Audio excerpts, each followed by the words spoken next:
Anong ginagawa mo, pre? Adik ka ba? Ano yung tinuturok mo sa tiyan mo? Di ako addict, pre. Mukha lang. Tinuro ko sa tiyan ko is insulin. Pang maintenance ko siya sa diabetes ko.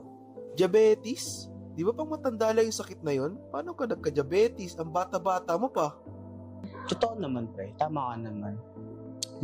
Halos lahat ng matatanda may diabetes. Pero hindi ibig sabihin, ligtas tayong mga bata sa kondisyon na to. Marami kasing sanhi ang diabetes. Tulad ng pagkain natin.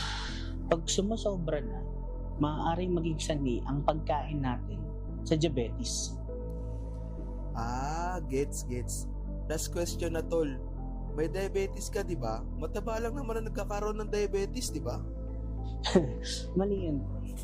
Totoo naman na mataas ang chances na matataba magka-diabetes.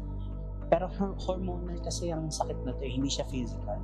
So, lahat talaga tayo maapektuhan nito at some point in our lives. May bad, tol. Buti na lang natanong ko. Sige, pre, mag-maintenance ka na muna dyan. Pagtapos mo, tara, samgyup tayo. Gago.